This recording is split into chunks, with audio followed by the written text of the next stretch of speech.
get us a little positioned. Just being able to see myself.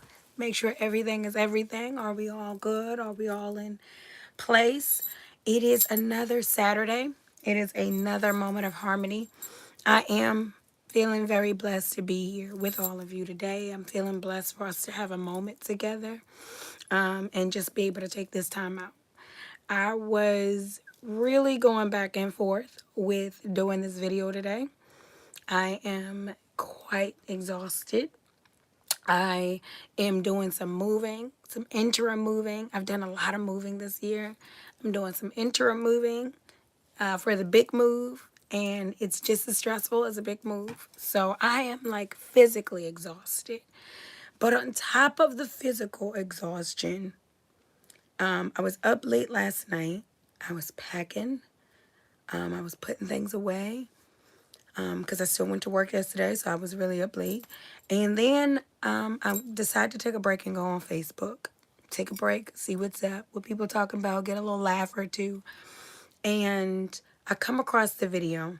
Now, I will give you the brother Tyree that was murdered in Memphis in the beginning of the year. I will give you a little bit of backdrop that early that morning, my 16-year-old Wisdom, he is always like watching Murder Inc. He's always watching, he's like always getting updates on like murders and indictments and convictions. And I hate it. I know that it's trauma based. It's from the murder of my baby brother that he's like always connected to these different apps. So early in the morning before I go to work, he shows me the news clipping, the news article of what happened with Tyree. And I was like, dang, I was upset about it, of course. I was like, that just really sucks, man. It's just sickening.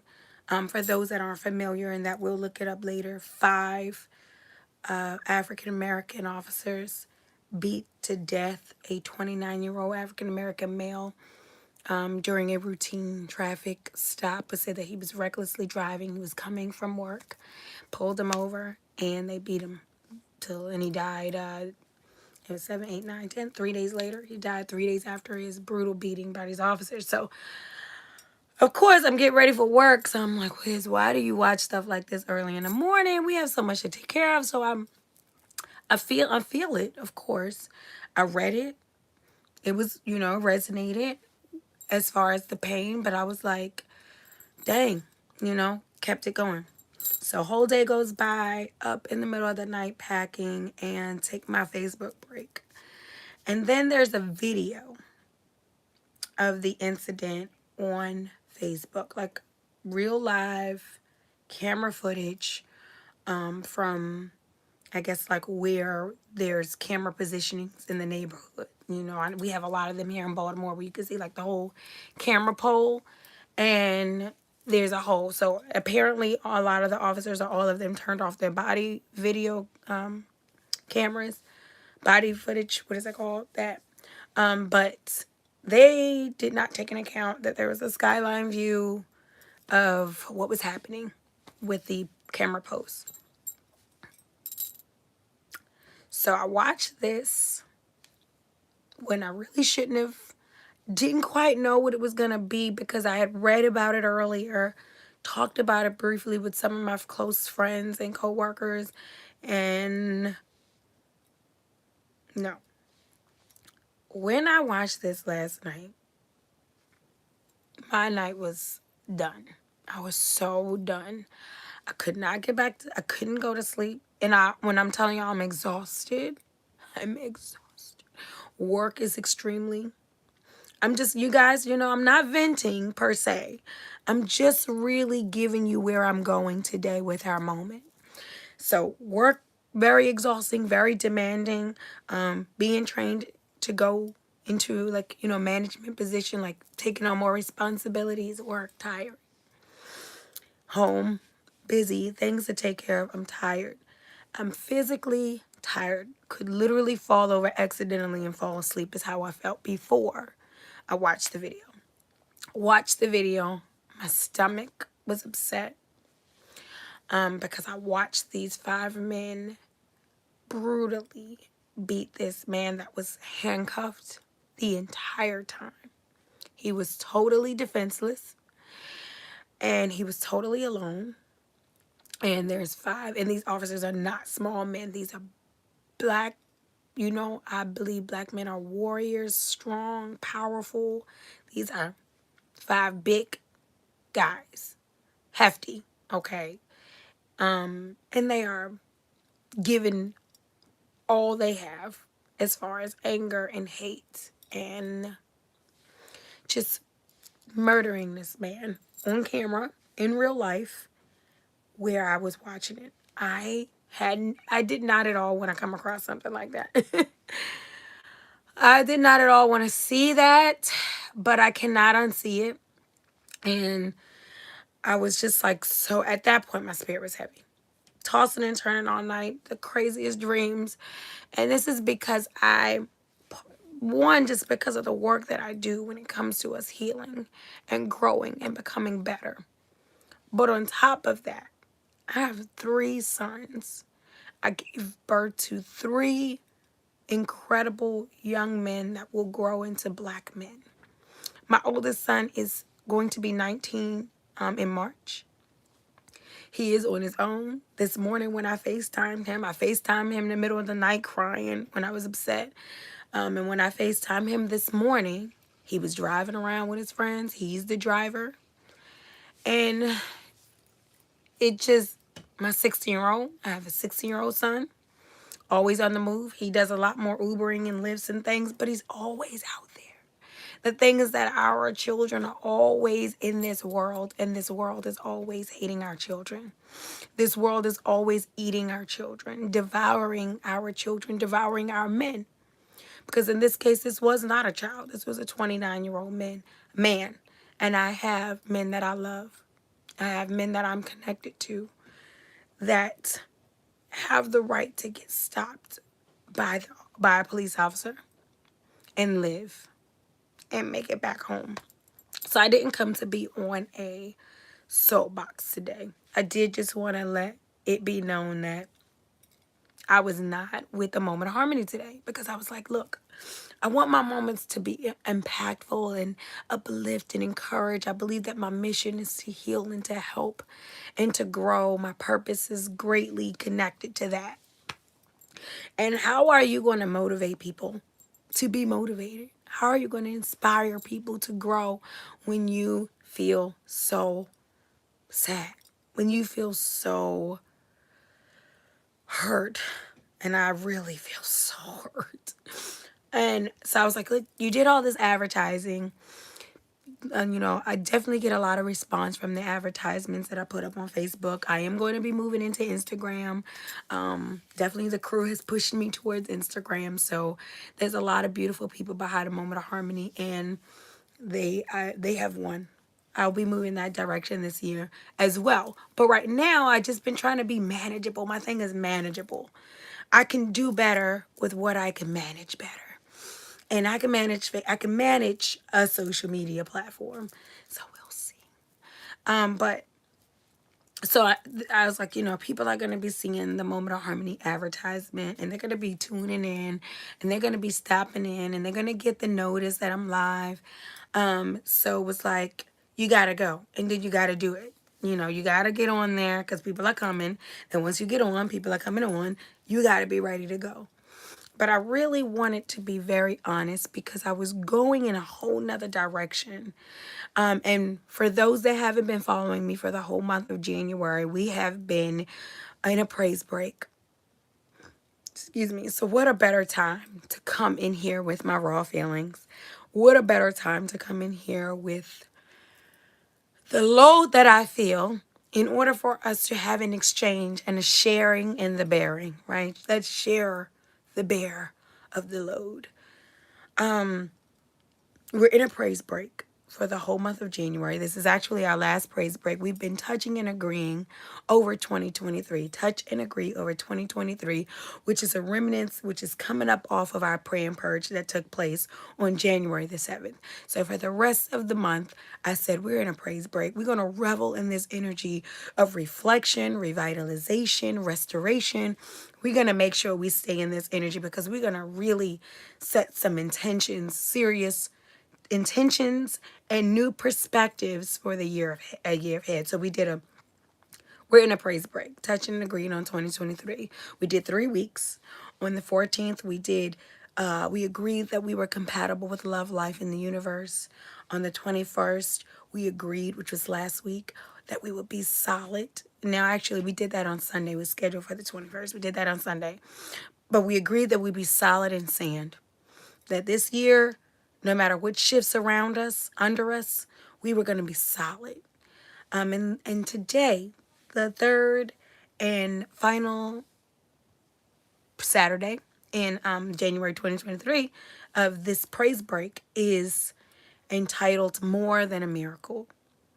And when I was developing the outline, which I developed it all in advance always, my mindset around More Than a Miracle was that we weren't going to go into 2023. We weren't going to move throughout the year. We weren't going to navigate in 2023 living off of wishes and hopes and prayers and dreams.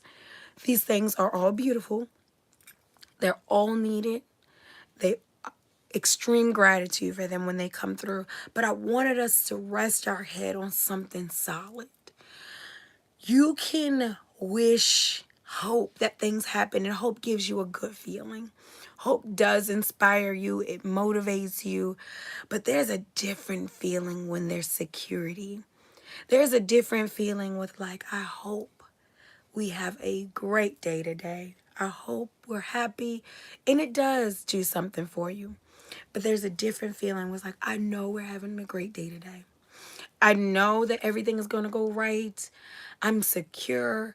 I know what's in our minds. I know what's in our hearts. I know what's in my bank account. I know what's in our, I know what's in my, I know who's in my company. I just know, right?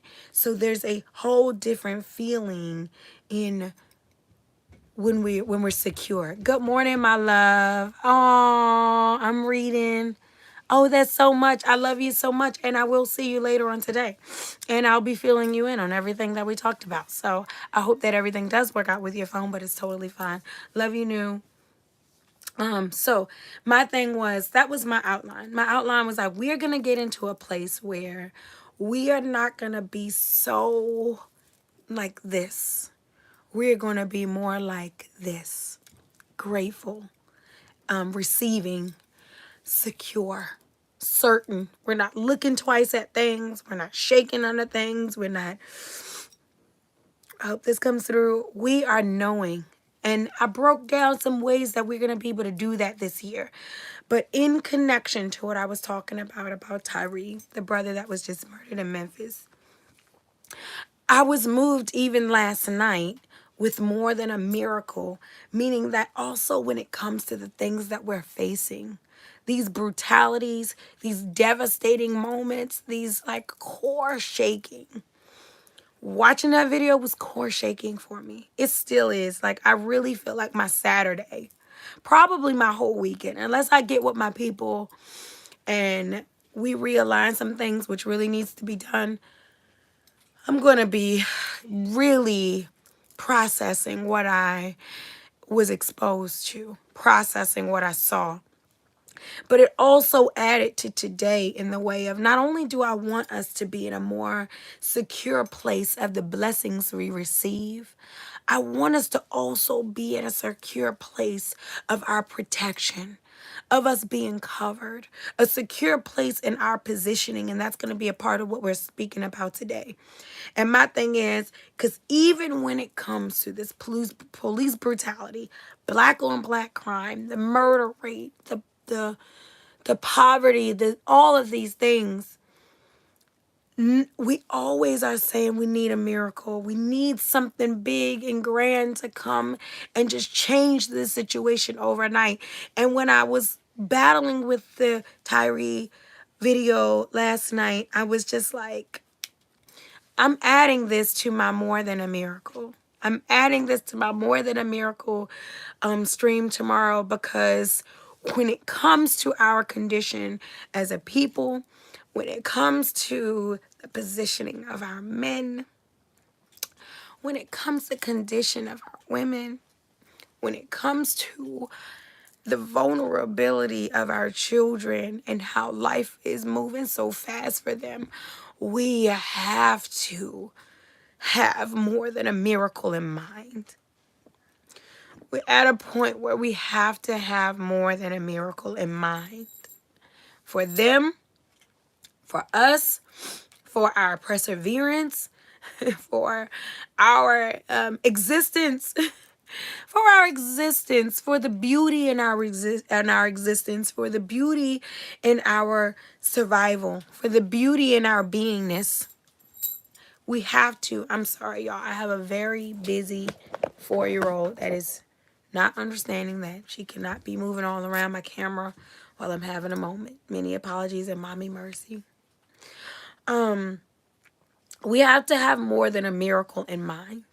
We have to have more than a miracle in mind. It can't be this cracking of the sky that we are relying on to change ourselves, to change our condition, our positioning, to change our lives, and to change our futures. And that was on me so heavy as I watched that video last night. It just was like, I don't want to think about what another mayor has to say. I don't want to think about what any actual politician have to say. I don't want to even have to go to a circle of like-minded individuals and talk about the pain. And I want us to figure out how we're going to get around relying on the miracle. How are we going to get around relying on this savior of some sort? Okay, I'm not even always talking about religiously. I'm talking about there's a lot of things we expect to save us. There's a lot of things we expect to keep us, hold us together, make us whole, make us good, make us alive and well. And my thing is, the things we are reliant upon are external, and then they're miracles. We're relying on miraculous things. Where is our practicality? Where is our actualization? Where is our execution? We need more than a miracle. We're going to need more than a miracle, and we got to get around that mindset. So I am going to be, y'all will be seeing me, that whole long introduction. Definitely am at an extremely emotional place right now. And I know some people are just coming in, but I was just speaking earlier about coming across the video of the brother that was murdered in Memphis by the 5 officers. My thing is, what I'm saying is there's going to be a lot of raw feelings today. And I'm going to try my hardest to stay on my outline that was pre-designed way before all of the things happened in life and of this week. But do know it's coming. That's a part of it. I owe it to myself. I owe it to us as a people. I owe it to this brother. I owe it to my brother. My baby brother, who also was murdered at the hands of another African. I owe it to us to really make sure that, because I don't like to move on fads. I don't like to take on the latest topic and bring it in. I just want to go where spirit guides me. But I'm telling y'all, spirit has put me in this place. So it's going to be a part of our more than a miracle. Okay, it's going to be a part of that today. So in order for us to operate and to actualize and to have the things that we are needing and touching and agreeing on in 2023, we need these 3 things so that we have more than miracles that we're relying on. More than miracles that, oh, no, I talked about it in a lot in the beginning, and I know some people are watching this and you can't see my chat. I watch it back and you can't see the chat, and it's like I'm talking to nobody. But she just said something that was like, no, don't watch the video, especially today. It's definitely got your sister on a whole. I couldn't even sleep. But we'll go back. We'll go there. I know I have many other people watching, so let me try to stay focused. 3 things. 3 things in order for us to get to a point where we're actualizing. We're not depending on this miracle to happen. We're not always having fingers crossed. We're able to sit with spine straight because we're creating more than miracles. We're reliant on more than miracles. So in order for us to get into that place in 2023, there's three things I want us to have in mind, three things that I want us to have in place, three aspects that I want us to be able to really hone into and focus on and be intentional about in 2023. Those are rules, plans, Ashe, yes, Ashe. Rules, plans, and positioning. Rules, plans, and positioning. In order for us to have more than a miracle mindset, these are some things that have to be very important to us this year. Now, rules. Now, your girl is a true Aquarius. Gang, gang. Through and through. Aquarius, birthday is like, what is my birthday in like a week? Through and through. I say that to say I am not so fond of rules. I am very naturally a rebel. I am very naturally go with the flow, go where spirit leads me type of person. Rules, the word rules makes me cringe. But when I'm talking about manifesting, when we're talking about actualizing and creating, building our lives into structures that are stable, structures that are reliant, there must be rules in place. And when I say rules, math is rules. Mathematics it's full of rules, meaning that there are things that we follow. There are guidelines, there is structure in place. So when I say rules, y'all know how I feel about it, and I'm still pushing it, okay? I am saying that when it comes to the beauty of rules, because a lot of us like, oh, we grown now, we grown up and blah, blah, blah, and we do what we want to do. Y'all know we don't. There's rules all around us. But when I say rules, I'm speaking of, for example, we have the freedom to walk, like the movie The Purge, or this, I guess, like, it's like a whole series of movies, The Purge.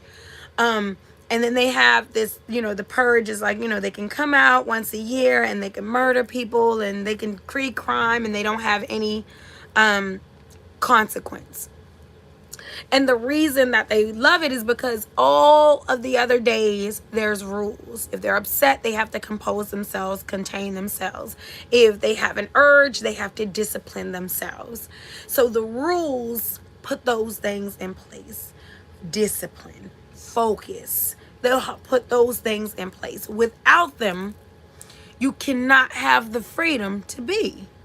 So rules being in place means that I have an understanding of like my coming and my going.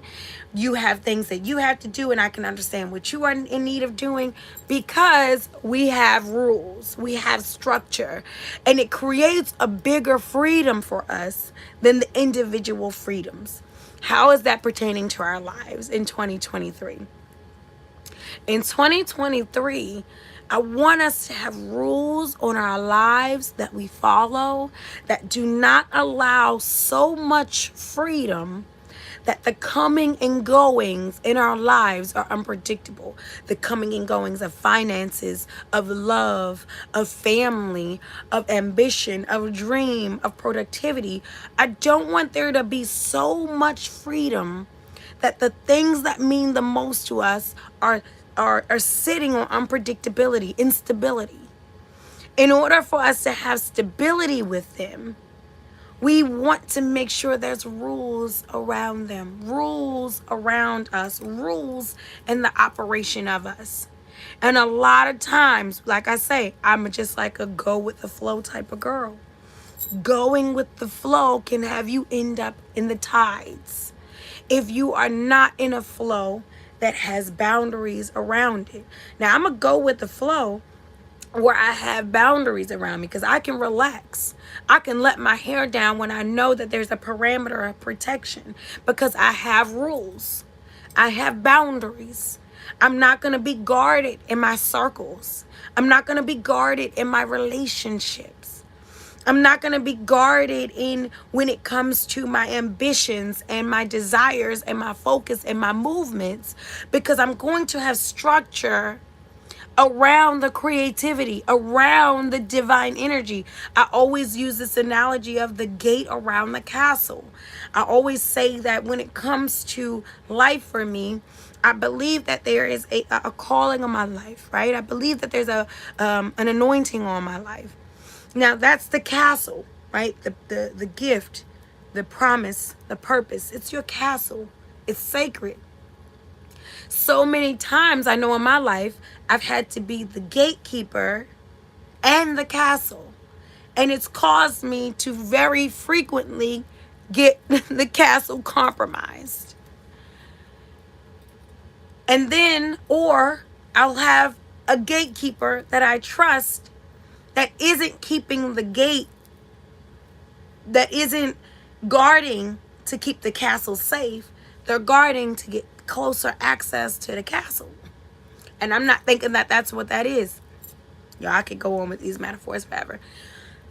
But what I'm saying is, when I have rules, the gate is created. I have rules in place. I have better discernment. When I have rules in place, I have a structured outline that's going to protect and provide for the vision. We have a vision over our lives. And when I say we have rules, I mean that we aren't giving our bodies to people that we don't love. That can be a rule for you. You don't have to be sitting up there with the pregnancy test like, you don't have to be sitting up there hoping and wishing about how this person feels about you or thinks about you, because you got rules in place. I'm not leaning on a miracle that up out of nowhere this person decides, up out of nowhere this thing actualizes. I'm not so much leaning on the miracle because I have rules in place. When I go into work, I'm not allowing myself to be exploited. I'm not working overtime for free money. I'm not volunteering my services in something that's not my dream or my vocation. This is a rule that's in place.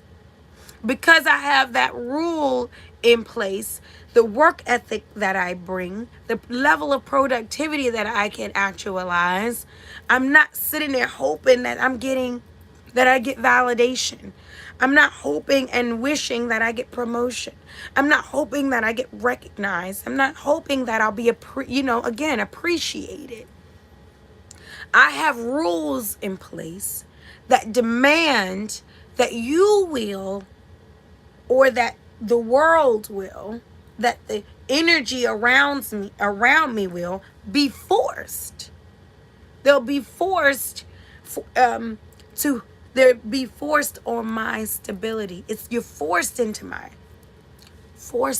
stability. You're forced to either be a part of it or be separated from it. That's what I mean by that. You're forced to be a part of my stability, or you're forced to be separated from my stability, but no back and forth, no in between. You're forced because of the rules I have in place. I have rules that won't allow the gray area for you, the slip through for those energies. Therefore, the rules become the protector of freedom. They become the protectors of your stability. A lot of times, especially those of us who are descendants of chattel slavery, when it comes to enforcement, when it comes to authority, when it comes to rules, we kind of over it. It's kind of like nobody telling me what to do, how to think, how to be, what's happening. But I am saying that you have to at least be able to govern self. You have to at least be able to govern the qualities and the valuables of your life. You can't be free willy-nilly about it. When we touch and agree that we're going to have more than miracles, we have to also understand that comes with putting rules in place, boundaries in place. I have, like, my parents right now, I have some things going on with my mom right now, and I love my mother. But my thing is that I have rules now that won't allow me to allow you. I have things, people, experiences that I love and am connected to. But because I now have rules that I follow very strictly, I have these rules that won't allow me to allow you. Yeah, I'd love to divulge my information to you because I kind of want to trust you, kind of need to trust you, but I have rules now. I do not exchange the deepest parts of myself with those that do not have the deepest parts of myself in interest, in mind, in consideration. I want to, but my rules dictate that I cannot. Because then things will get out of hand and I will find myself in pain and despair and brokenness, leaning on a miracle. So the rules, they're in place. They put things there that don't allow you to allow others, that don't allow you to allow circumstances, that don't allow you to allow dark energy.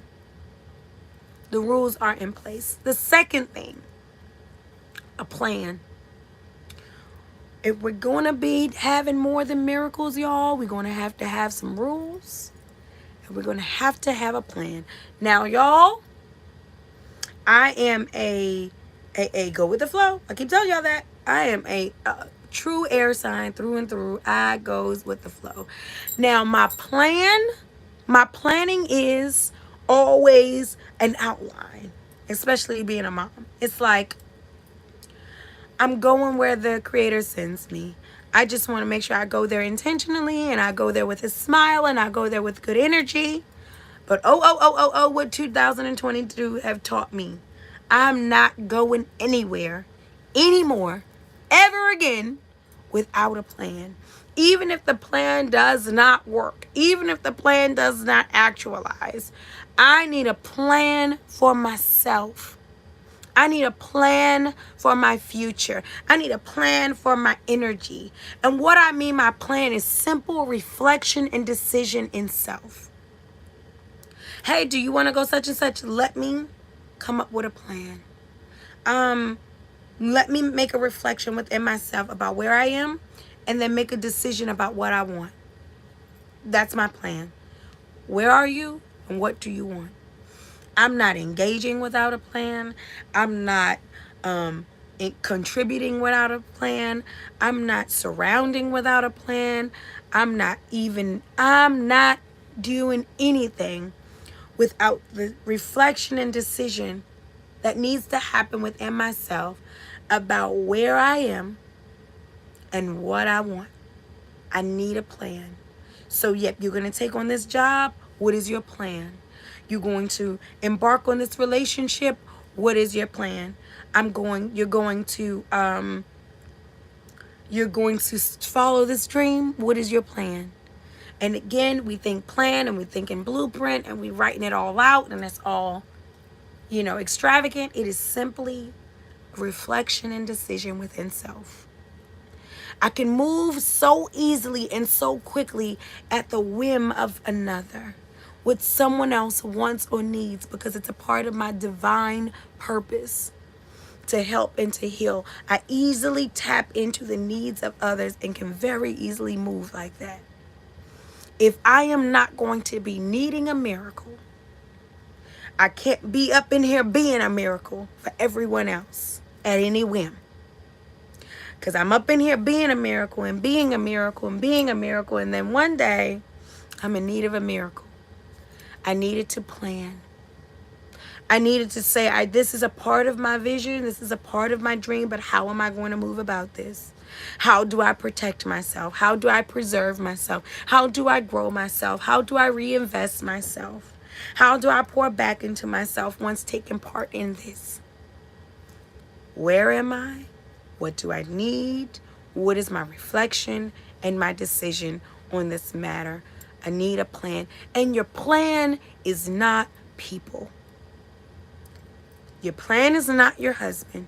Your plan is not your wife. Your plan aren't your children. Your plan is not your boss. It's not your coworkers. It's not your best friend. A lot of people are like, yeah, I have a plan. Me and such, or we are, when these people, these entities, these energies, these blessings, they can be a part of your plan.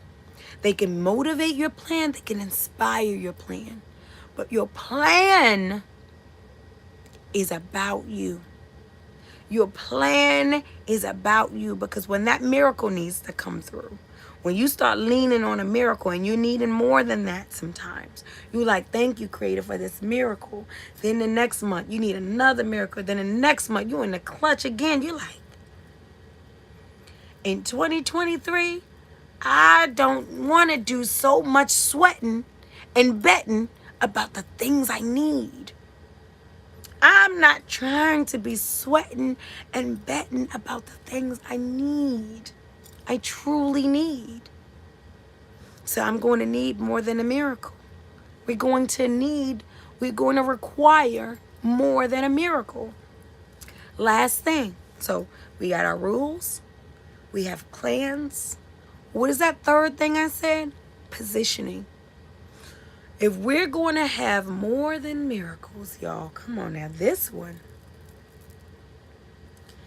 If we're going to have more than miracles, we have to have intentional positioning. I'm not going to say that, like I say, I'm a go with the flow type of girl, but you can get caught up in the tide. But I can avoid the tide based on my positioning. Meaning if I did go out there and go with the flow, but I positioned myself, I had certain provisions, I'm in a certain side of the ocean. They're like, oh, if you go out in the ocean and you play and you relax, you get eaten by a shark. Not if I control where I am I don't even go. I won't be present there. I won't be in that area for that type of a situation or circumstance.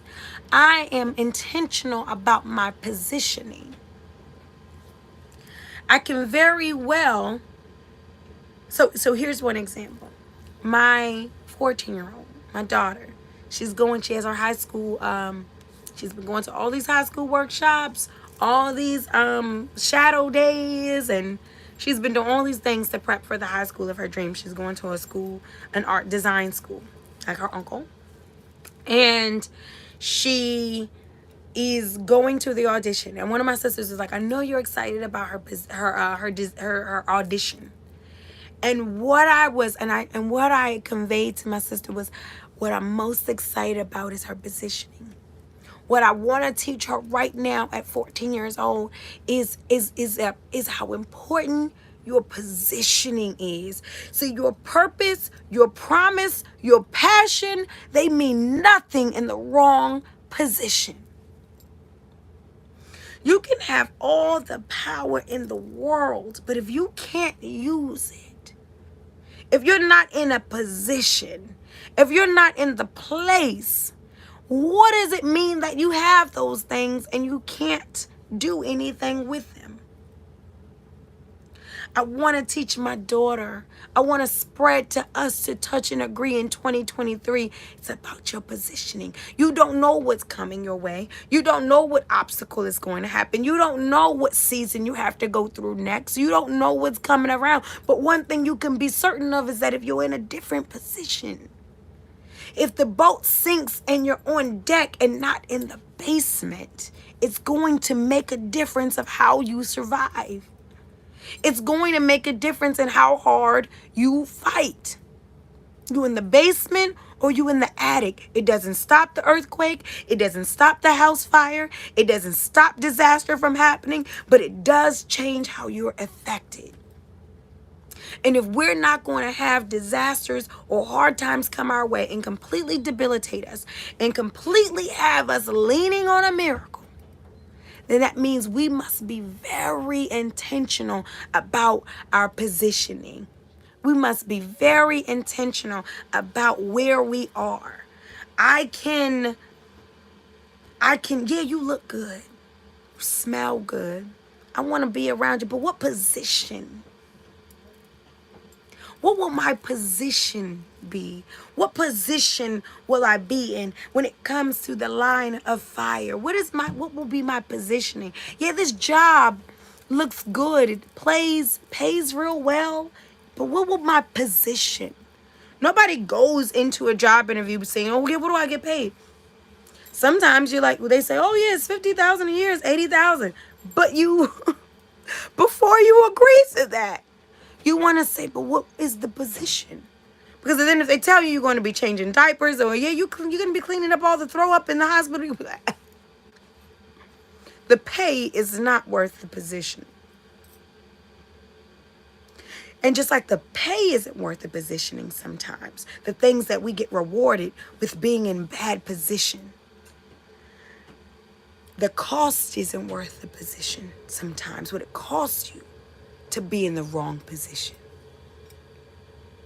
What it costs you to be in the wrong position. It costs you, and then you're leaning on a miracle. Then you're sweating and a betting, wishing and a hoping, praying and a begging. When all we needed to do was be intentional about our positioning. Yeah, I want to follow this dream. I want to take this risk. What position? What is the position? How can I position myself for risk? How can I position myself for chance? How can I position myself for vulnerability? How can I position myself for prosperity? Like I told my sister, my daughter is going to go into high school. It's a whole new monster. It's a whole new life. She is not even ready. She thought middle school was something. But what my goal is for her mother is to not overly protect her. That's unrealistic. So we want to be overprotective of our year. Want to be overprotective of our feelings. Want to be overprotective of our finances. We just want to be guarded. That's not going to help with growth. What I can do more than protect her, what I can do to better protect her, is to position her. Because when I take my hands off of her, because I can't do it always, when I'm not physically in the space with her, I've put her in a position. Yeah, you might have a problem with her, but what you gonna do about it? You can't touch her. You can't destroy her. You can't break her. You can't bring her down because she's been intentional about her positioning. When you remove the rug, she has another plan. When you try to come back, she has rules. All of these things have positioned her in a place of power and stability so that when life is getting real, because it will get real, it does get real, it is real. It's her position. She's positioned for it. My niece, she went into the Navy. She went into the boot camp. Ooh, and it was brutal. It was so brutal. So brutal on my baby. She dealt with a lot of racial prejudice. And some of the other girls that were there that don't culturally grow like she grew or didn't come from where she came from, ooh, they were vicious. They were lying on her. They were manipulating. They were green, child. These was green people. They were green. But what happened was my niece, in all of we were like, go do a complaint, tell the sergeant, we got to stop this abuse that's happening, this harassment that's happening with you. I'm going to tell you what my niece did. She was like, no, I don't want people looking at me like I'm weak. I don't want them, I don't want to be the one that keeps telling on people. I don't want to. But, she was like, I'm not going to complain about it. She worked her butt off. The racial slurs, the manipulation, the attacks. She was working. And she ended up ranking higher in positioning than these other girls that were destroying and taunting her for most of her boot camp. And then come to the end of it, they're mad because she got a position. And what she decided in the middle of the harassment, in the middle of the decision she had to make, the plan, she decided to position herself. She decided to change. I can't change the way you feel about me, I can't change the way I'm being treated right here. I can't always even change the way things are happening. Trust me, y'all. I can't even always change the way things are happening right now. But I can change my position. And then one day, you're going to look to find me where I was, and I won't be there anymore because I'm changing my position. You're going to be looking for me to be on my knees and a begging and a pleading for some mercy and some grace. And I'll be standing straight and strong because I was positioning myself. She got disciplined. She got focused.